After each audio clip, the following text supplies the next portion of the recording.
It's my privilege to introduce our next, session here. I want to firstly thank Juliana Pereira, who is the VP Marketing of her Flow Commerce. Flow has been a long time, partner, with GELF, and we're really thrilled that Juliana could take part today. And at the same time, Chip Malt, we're thrilled that Chip can kind of join us here. We did a webinar with him earlier in the year. The Made In Cookware, story, I think is a fascinating one, and one where they've been doing some tremendous, things. So really good to have, both of them here today, and I'm going to let them, kind of carry on. They've got, a lot of really good data and information, as Juliana has put together. So Juliana, take it away. Please introduce yourself. Great, thanks so much, Jim. So Juliana Pereira, as Jim mentioned, head of marketing at Flow Commerce. I'm delighted today to have Chip with us. We have a great relationship as one of our clients here that has seen tremendous success in cross-border. So actually, I'll hand it over to you. Let me see. So here we are, and there's Made In. Cool. Well, thanks everyone for coming. Just a quick 30 seconds about us. We are a digitally native cookware brand or kitchenware brand. Started here in 2016.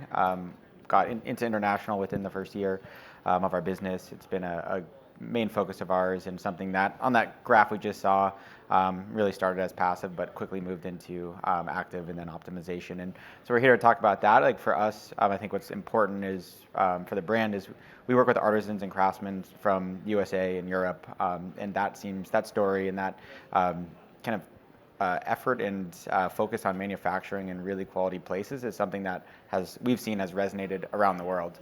And it has demand, so Italian craftsmanship in Australia, Italian craftsmanship in Japan is something that's core to our US business, but is really resonating internationally. And we're excited to talk about that today. Great, thank you, welcome. First off, how many folks here are at retailers? Just curious. Okay, a few of you. Great. So I think we're going to talk about a couple of things that you already know for cross-border, some of the challenges, and how Chip and the folks at Made In Cookware have overcome those over the past several months today. But first, I wanted to talk a little bit about Flow just for a minute to set the stage and give a little bit of context on why we're here today to talk about this. So with Flow, we work with online retailers to market, sell, and ship goods to consumers, online consumers in other countries, and enabling them to have simple and easy local shopping experiences. That is a mouthful, so let's talk a little bit about that and unpack it here. So first, localized shopping experiences, so from homepage through checkout and all those different factors that play into that. International delivery, shipping, logistics, that's key as well, to improve the full experience all the way to the customer's door. Revenue optimization tools, so this means A/B testing, right, and making sure that you can maximize your revenue, as well as the global e-commerce expertise. I love this. I came from e-commerce. I was at Ralph Lauren. I actually also used to manage a store at the Metropolitan Museum of Art, if any of you know that. Hopefully you do. And so I have a good amount of experience with international shipping as well, but also, our team is based off of that experience. For example, our CTO and co-founder was the co-founder and CTO at GELF Group. Hopefully, you've all heard of GELF Group. Some of you? Okay, great. So he decided to build Flow because he was struggling with other solutions and trying to use those solutions to take GELF cross-border. So here we are today.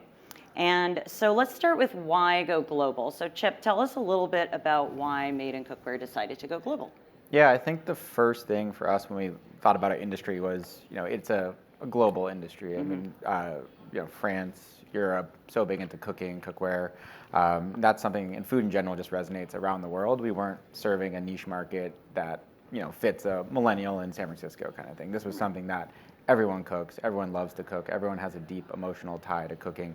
And so, that to us immediately said this is a market that we should be attacking, a global market we should be talking to. And then the second component was, our brand story really resonates. We are not, I would say, like one of these newer digitally native kind of just like flashy brands that really fits in with that like US millennial aesthetic. It is stories that are deep in heritage that are with craftsmen who have been making products in Italy from clay, or France from clay that's been a proprietary recipe for 200 years. Like those stories that we've seen in the retail world have resonated around the world. Like that to us, again, gave us the confidence, most importantly, Right. to at least test the market initially, and then the resonance and just like quick growth we've seen in international markets on that story has led us to continue to double down on that. So, I mean, for one, it was the industry we were in, and then second, kind of the brand positioning and story behind our brand. Right. And certainly the opportunity for cross-border, I mean, it's low-hanging fruit, and just all sorts of other benefits, I'm sure. But and I suppose there isn't anything more universal than food, really. So Yeah. there's always going to be a global appeal, right? 100%. And that, when we launched, I think our first day we had 2 international orders from Singapore and Canada. Mm-hmm. And I think I fulfilled those I figured out how to print international documents and fulfilled them. And it took my whole day.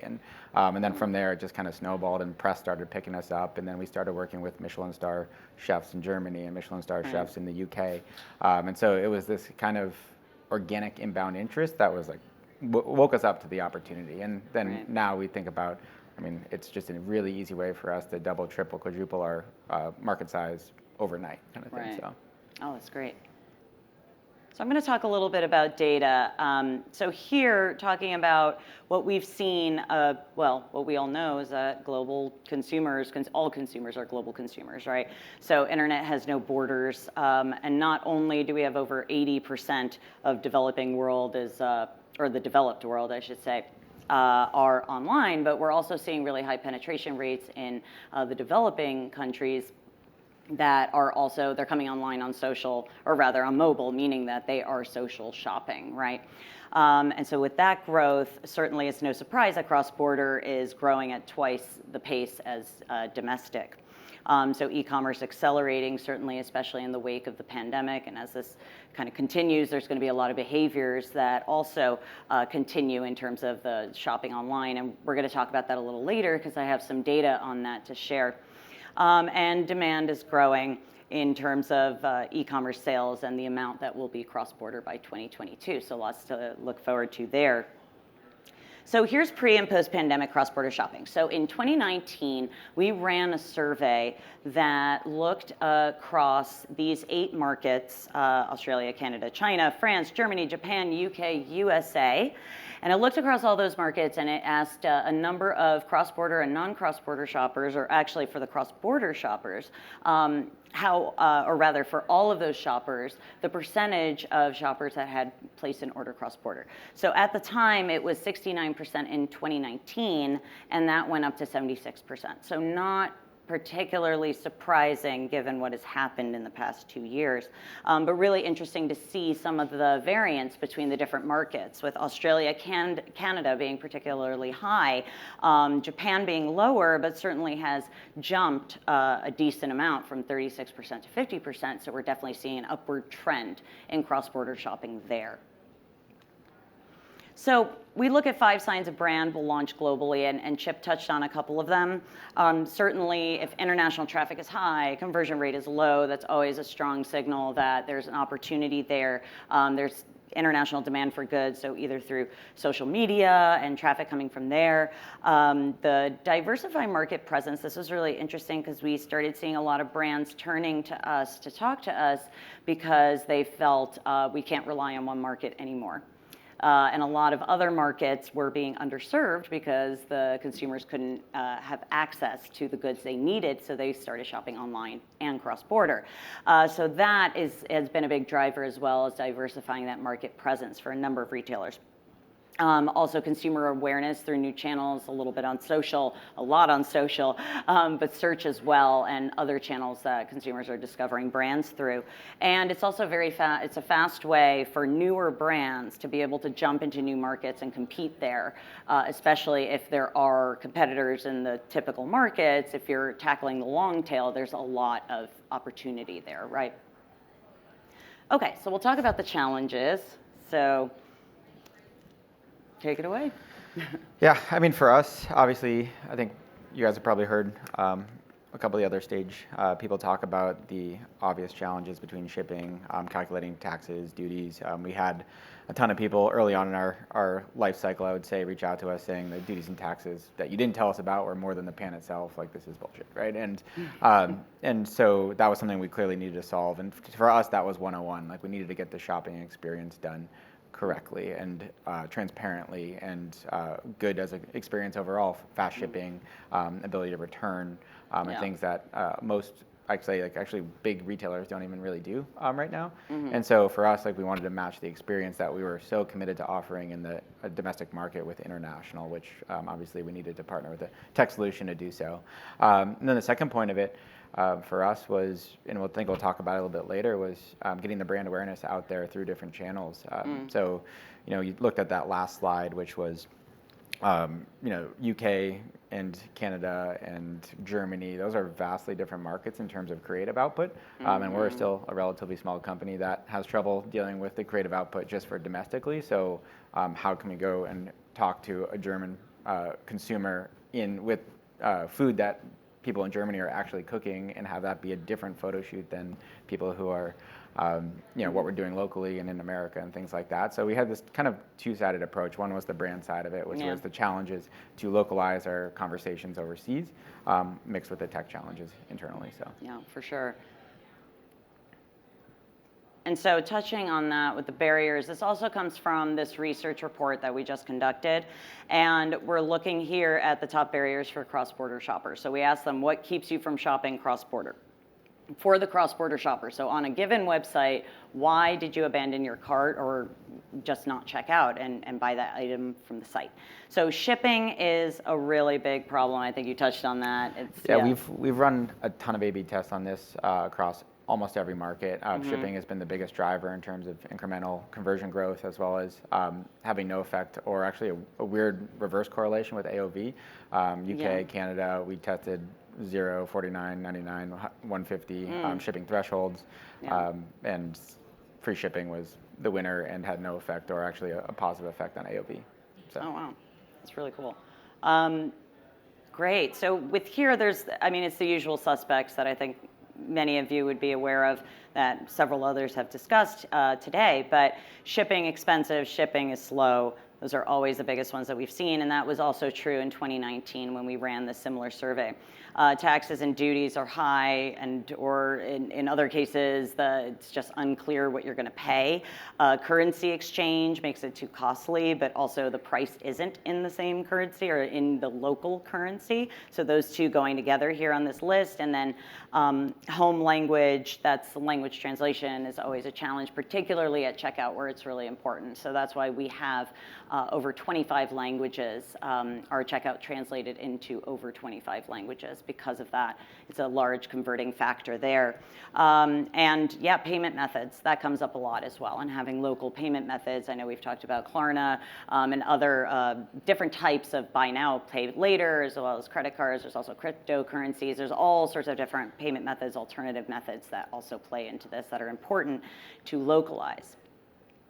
So this just sums up some of those barriers, bucketing them up into these 6 buckets of the currency, duties and taxes, the alternative and local payment methods, checkout in the language, slow shipping or expensive shipping, and also returns. And simple returns plays into that last mile or that last piece of the customer experience, right? So can't forget about that.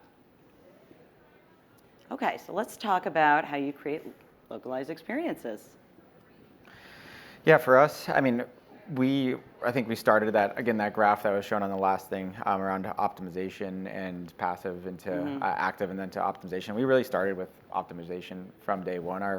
We're, as a digitally native company, I think very big on A/B testing and being formulaic and intentional about our e-commerce experiences. Right. We were born on the web, and so that was kind of in our DNA. And so for us, it was all about giving or using technology to figure out what the best and optimal experience was for that specific local economy and how they expect to shop, which was completely foreign and new to us. The nice part was having the tools to be able to test into that versus relying on just like pure research or Googling around the web. So we did a ton of A/B testing around exactly what you mentioned, which was localization of payment options, changing or not changing the local language on checkout, price and shipping thresholds, subsidizing versus giving them the option to pay VAT or taxes, et cetera, and have honed in on kind of the optimal for each area. And we're still working at it, obviously. But, right, right. And you've been doing a lot in international marketing now, too, and product syndication and all of that. Correct. Right. We've been slowly ramping up. I think the thing that was hard to grasp early on was we spent 3 years building brand awareness within the U.S. I think we served a couple billion TV impressions last year domestically, cool. And then thinking you can kind of just charge into a new market as a company that no one's ever heard of and have that same success. So we've been working on slowly ramping up digital marketing, and that's through localization of ad feeds. So Google Shopping's big around the world, and what's interesting to us about Google Shopping specifically is there's so much digitally native brands within the U.S. that a Google Shopping feed is very competitive. Everyone has best practices. Everyone has high contrast photos on multicolored backgrounds that stick out in the strip across the top. Right. And you go to a place like Mexico and it looks like 1999 in that feed, right? And so, do we have the ability to actually be first movers in these large markets that love cookware, and where people are kind of a little bit behind the times on e-commerce in general and can dominate and win there, have higher ROASs, have more efficiencies, et cetera. Right, right, absolutely. Going back to that point about preempting competition there because of the opportunity to be there first, right? That's great. Okay, so this looks at challenges, but from through a slightly different lens here. So the question on the survey that I asked for this was, how important are some of these factors? And there were several of them, and I just teased out these 4. How important are these factors to shopping online and cart abandonment? So we were looking at it that way as opposed to asking about specific barriers. And so here you can see these actually match up with what was on the last slide that Chip was talking about, that payment method and availability. That's really important. Return policy and information. So of course, remember that simple returns piece. Breaking out price components for VAT, duties, taxes. So being really clear on what those are to the customer. And then of course, giving them the option to pay them up front so that they're not getting a bill on their doorstep like I did a few months ago when I bought something from Denmark. So with that, also very important. Then multiple shipping methods available as well, and making sure that the item actually gets to their doorstep and it's cost effective and they can afford it, but also it meets their expectations for speed and delivery time, right? Okay. So in talking about flow, we think about our offering in 6 different pieces here. And I'm going to go through them very quickly. I've talked a bit about them already. But we have, with the first one being the localized or experience localization, which is hyper-localized shopping experiences from homepage to checkout. So all those different components. And then there's more specific areas to mention here as well. So landed cost, which certainly includes here real-time calculation of duties and taxes, but also dealing with restrictions. Furthermore, landed cost includes everything, right? So this is also the entire cost to get to the end customer. So there's a lot of different ways and controls in our platform that we give and flexibility that we give clients in order to control their margins around that to make the unit economics work for them, right? So then with shipping and returns, also mention that the low-cost shipping and optimizing for price or cost and speed. And we have a shipping network that a number of carriers that we work with, or if retailers want to work with their own, that's great. If they want to work with their own in certain markets and us in other markets, that's great. So we give that full flexibility as well. With checkout and payments, touched on this a little bit, local payment methods, really important. I'm actually Brazilian, so in Brazil they use boleto bancário, and I lived in France for a little bit, and it was carte bancaire. And so there, when I'm shopping from France, though, here in the US, I want to use my Amex, and I usually can't. You get where I'm going with this. So that's also a really important piece, as well as localizing language at checkout, as well as address forms, all of those things, right? So then conversion optimization, so that A/B testing piece to really maximize revenue and conversion, right? And then product syndication, which Chip was talking about now, and I hope you'll talk a little bit more about that going into holiday, which is being able to have that consistency in the marketing piece on Google Ads, Facebook ads, Instagram ads. So the right currency, the right shipping information there. So when they come to the site, there's that consistency that the customer, the shopper has when they get there, so they're not surprised that it's totally different pricing, right? Great. So this is just, I'm going to touch on a few of these slides. I want to get to the results really quick, but just talking a little bit about our tech here, and based on with over 1,000 API endpoints to be able to extend our clients' platforms to be able to do all sorts of interesting things in the cross-border space to meet their needs, right? So let's talk about the results quickly here, Chip. Yeah. No, I mean, to us, I think the thing that sticks out on this slide is a company who's 3 years old, having sold into 70 countries. Most of the times, and we have this very funny Slack bot that comes in every time an international order comes in, and it kind of alerts everyone because that was new at the time and we just never took it down. But we're getting orders from like Jersey and things in the UK that people are like, what is Jersey? Like, I didn't even know that existed, and down to Malaysia, to South Korea, like all these stuff. And I think the question was like, how are they even hearing about us? And so giving the ability for, if someone does want to shop with you from a country that is not a focus of yours, the ability to shop with you is super important. And then we've just seen on using some of those tools, I mean, we have better contribution margin international. People are expecting to pay for shipping, whereas I think in the US, in the Amazon era, it is expected to be on the retailer. Right. So being able to boost margin and then actually have a more efficient sale overseas. And then from the syndication, I mean, we're seeing way better ROAS results and efficiency results and marketing. I think it's just less competitive, but also, you know, we're a new brand coming into new markets that haven't heard about us and are new and sexy and cool, and there's less competition. So we're seeing kind of across the board pretty impressive and exciting results. It's an area that we're really tripling down on as a business. And again, that number 70 to us was super exciting. We're expected to, I think, 3x our business international this year, and we're expecting to do that again next year as well. So, yeah, we're excited. Well, good. Glad to hear it. Yeah. So I'm just going to rush through these here. We have a couple of case studies. I asked Jim to share this deck later so that folks can see some of this, but certainly there have been some great stories here with increase in international sales of over 100%, and then 96 increase in international sales here as well. Also faster delivery times, so that's really important. And then of course, this was interesting. Charles and Colvard showed in their, included in their end of year earnings report that they had a 250% increase in cross-border sales, and it was a really exciting piece of information to share with their board at the time, and so we were very excited to hear that. So let's look ahead and tell us what's next. Yeah, we've picked a few core markets to really attack, UK, Canada, Australia, South Korea, and Germany being kind of that top 5, the first 3 being the ones that, you know, that slide of who has bought most in the US or internationally from US brands, kind of cross-sectioning that with the ease of lift, so language, the need to translate your full website into, or PDP into a different language, as well as some other kind of ease factors in that, attacking those markets first, as well as market size, which I think is the one thing that was missing from that slide was, you know, perhaps, you know, Japan is growing the fastest, but, you know, Germany is still a 5x bigger market, or whatever that is. Right. So for us, it's to kind of prioritizing, because we can't do all 70 well.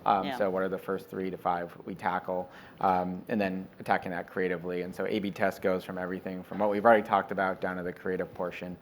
We're seeing a lot of success with the same style of our ads in the US, working in key markets that are, I don't know, parallel to Australia and UK and Canada being the most obvious ones. So not having to change too much in that. We were running a ton of lift tests and things like that, and, you know, obviously it's purely incremental when it's overseas, so you don't have to do too much of that kind of multi-touch attribution stuff you have to do domestically. So that's, for us, is like, I think the biggest portion is how do we scale this at this point. We've seen enough success, and contribution margin and everything unit economically looks amazing. So what is the next step to get us you know, scaling this quickly? And for us, that's the syndication of ad feeds, that's creative output into local markets. And then, you know, I think the most interesting thing for us is you hear a lot about digital marketing competition within the U.S. Right. and how that's skyrocketing CPMs and all that stuff. We're seeing $30 to $35 CPMs this week on Facebook domestically. UK's 14, Canada's 15, Australia's 8, right? And so like, can you get Australia to be 1/4, 1/5 as good as the US? Yeah. Like that's kind of the break-even point. So there's a ton of interesting aspects of kind of what's next for us, but it's really about scale. Oh, that's really great. And I love hearing about how A/B testing and that type of optimization really driving the scaling as you move ahead. So that's great. Well, thank you. I believe that is our last slide. Awesome. I'm just going to see if there's any questions, from the audience here. We've got a couple of minutes. Yeah. Bree, if you can get a mic here. That was fabulous. Thank you so much. It's very impressive that the company was only going for 3 years. So, Chip, my question, I've got 2 questions. Number one, you said it was 3 years ago since the inception of it all. Correct. And are you a cook? Are you a chef? Like, how did you come up with this idea of, the products and things like that? And number two, a lot of it was about the B2C, D2C market. I'm curious, are you actually doing B2B as well to the stores directly and businesses? Because I didn't see that came up anywhere. So I was just curious if you have the 2 verticals on that. So we are 3 years old. My background, so I actually started the company with a childhood friend who we've known each other for 30 of our 33 lives together. We went to preschool up through 12th grade together. His family's 3rd generation kitchen supply. So he had taken over that business from his great grandfather, then father, and then him. That was outfitting some of the best restaurants in Boston and designing their kitchens and their products as well. And so my background is more on the computer science, data science side. And so we teamed up to bring that concept online and then manufacture for ourselves and design products for ourselves.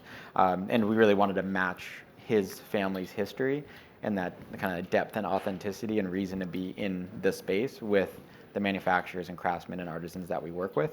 So that's where, and those relationships were important for getting access to those manufacturers. So that's where the 200-year-old French porcelain recipe comes from, was a deep 3-generation relationship that they had. And that story just connects really well. And that's what we kind of tell as a brand. In terms of kind of like B2B to B2C, and your question on that, we do B2B, it's to restaurants directly. We don't do wholesale. We don't do stores, which you mentioned. We outfit probably 2 or 3 dozen Michelin star restaurants, about 1,500 professional kitchens around the country, from Blackberry Farms to Le Bernardin in New York. Tom Colicchio is an investor in us.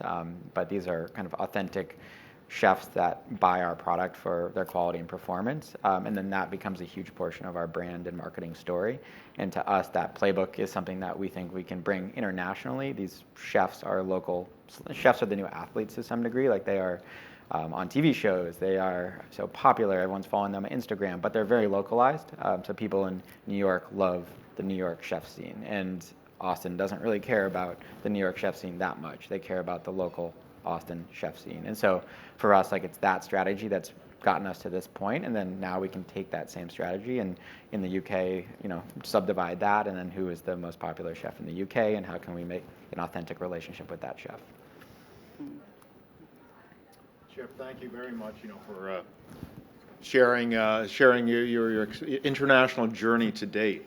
We were just chatting over, again, the where you're at in your, kind of, global, journey, and that there seems to be so much more ahead for you. So it's really, I'd love to talk more on, some of the marketing initiatives you're just talking about there, expanding your marketing channels and so on. Unfortunately, we have, kind of we're run out of time here. So again, thank you both very much. Juliana, awesome. Really appreciate you sharing that information. And again, thank you very much for both. Thank you. Thank you. Thank you.